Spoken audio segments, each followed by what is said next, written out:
राधे कृष्ण आप सभी को।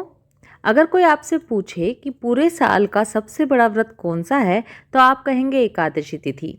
और अगर कोई आपसे ये पूछे तो सबसे बड़ी एकादशी कौन सी है, तो हम कहेंगे निर्जला एकादशी। जी हाँ, निर्जला एकादशी वर्ष में आने वाली सभी महत्वपूर्ण एकादशियों में से सबसे बड़ी एकादशी है, जिसका पालन करके पूरे साल की सभी एकादशियों का फल प्राप्त किया जाता है।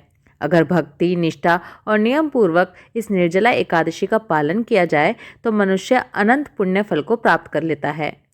पांडव निर्जला एकादशी प्रत्येक वर्ष ज्येष्ठ मास के शुक्ल पक्ष में आती है और ये वर्ष की सबसे बड़ी एकादशी मानी जाती है। लेकिन इस बार निर्जला एकादशी 2 दिन आ रही है, 6 जून और 7 जून, जिसमें कुछ लोग 6 जून को ये व्रत कर रहे हैं और कुछ लोग 7 जून को।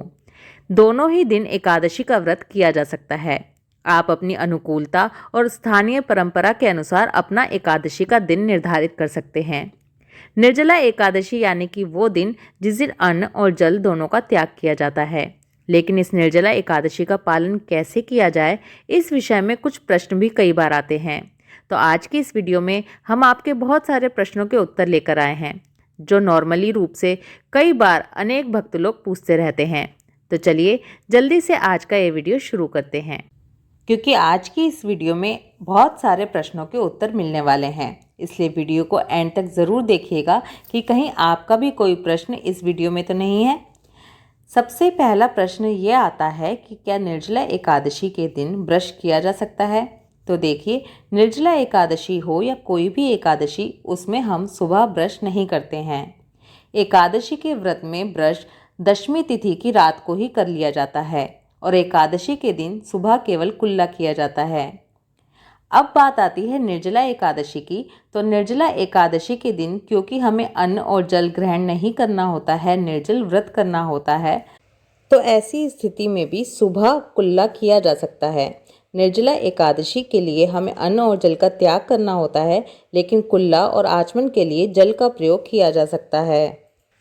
लेकिन कुल्ला करते समय भी हमें इस बात का ध्यान रखना है कि हम कहीं कुल्ला करते समय जल की कोई बूंद पी तो नहीं रहे हैं।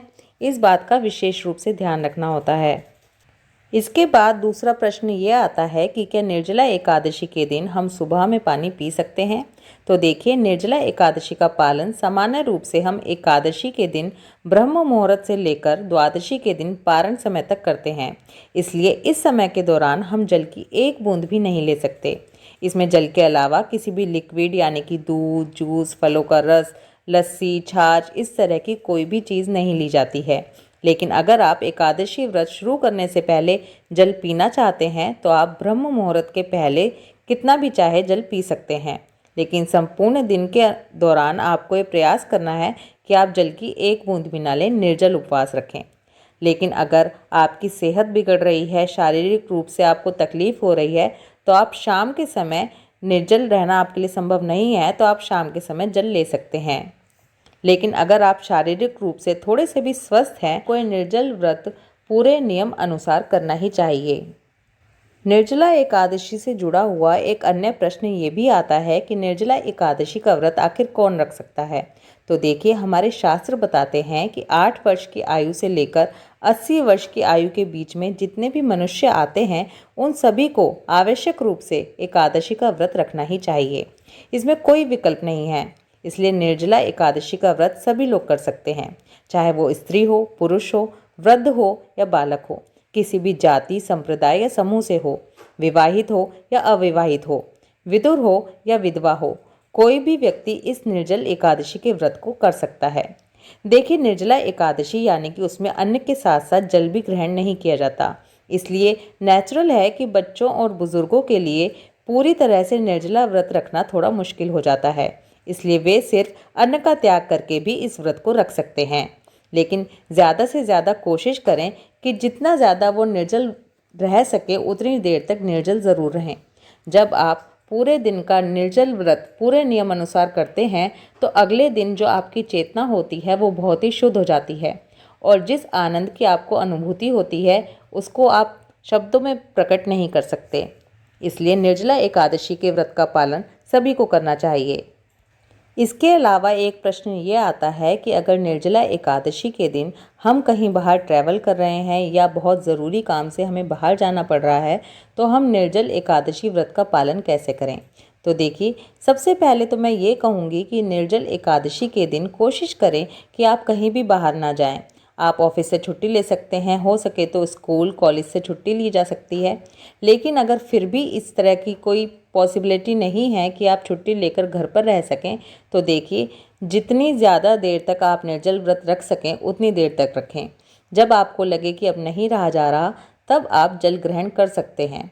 कोशिश कीजिए कि जब आप बाहर जा रहे हैं, ट्रैवल कर रहे हैं या आपको कहीं बाहर जाना पड़ रहा है, तो कम से कम बातचीत करें, जिससे कि आपकी एनर्जी वेस्ट ना हो, और अपने मन में श्री कृष्ण का स्मरण ज़रूर करते रहें। एक प्रश्न ये भी आता है कि क्या निर्जला एकादशी का व्रत जोड़े में ही किया जाता है, यानी कि पति पत्नी दोनों को एक साथ ही व्रत करना चाहिए तभी व्रत किया जा सकता है, या अकेले भी इस व्रत को किया जा सकता है। तो देखिए, अगर आप पति और पत्नी साथ मिलकर इस व्रत को करते हैं तो ये सबसे अच्छा है। इससे अच्छा तो कुछ हो ही नहीं सकता। लेकिन ऐसा कोई नियम नहीं है कि इस व्रत को सिर्फ जोड़े में ही किया जा सकता है। अगर आपके पति या पत्नी के लिए ये व्रत करना संभव नहीं है तो आप अकेले भी इस व्रत को कर सकते हैं। एक प्रश्न ये आता है कि अगर कोई व्यक्ति एकादशी का व्रत शुरू करना चाहता है तो क्या वो निर्जला एकादशी के से ये व्रत शुरू कर सकता है। निर्जला एकादशी अच्छी है व्रत शुरू करने के लिए? तो देखिए, बिल्कुल अच्छी है। निर्जला एकादशी से तो और कोई दूसरा अवसर हो ही नहीं सकता। शुभस्य शीघ्रम, वर्ष में आने वाली किसी भी एकादशी से वैसे तो आप एकादशी का व्रत शुरू कर सकते हैं, लेकिन फिर भी क्योंकि अभी निर्जला एकादशी आ रही है जो कि अपने आप में ही सबसे बड़ी एकादशी है, तो इसलिए अगर आप अभी तक सोच रहे हैं कि मैं कब से एकादशी का व्रत शुरू करूं, तो आपको निर्जला एकादशी से ही अपने व्रत का शुरुआत कर देनी चाहिए। और ये कभी मत सोचिएगा कि मैं केवल एक निर्जला एकादशी का ही व्रत करूंगा और इसको करने के बाद इस व्रत को छोड़ दूंगा। आपको साल में आने वाली सभी एकादशियों का व्रत करना ही चाहिए। कहा जाता है कि किसी भी शुभ कार्य को करने में कभी भी देर नहीं करनी चाहिए और अशुभ कार्य को करने में कभी जल्दी नहीं करनी चाहिए। इसलिए एकादशी का व्रत जब आप शुरू करना चाहें तभी से आपको बिना सोचे शुरू कर देना चाहिए। आई होप इन सभी प्रश्नों में आपको अपने प्रश्न का भी उत्तर ज़रूर मिल गया होगा। लेकिन इसके अलावा भी अगर आपके पास कोई क्वेश्चन है तो आप कमेंट करके ज़रूर पूछ सकते हैं। अगर ये वीडियो आपको यूज़फुल लगती है, इन्फॉर्मेटिव लगती है, तो वीडियो को एक लाइक और शेयर ज़रूर कीजिएगा। अगर आप पहली बार हमारे चैनल पर इस वीडियो को सुन रहे हैं तो चैनल को सब्सक्राइब ज़रूर कर लीजिएगा, क्योंकि इसी तरह की इन्फॉर्मेटिव वीडियोज़ हमारे चैनल पर आती रहती हैं। राधे कृष्णा।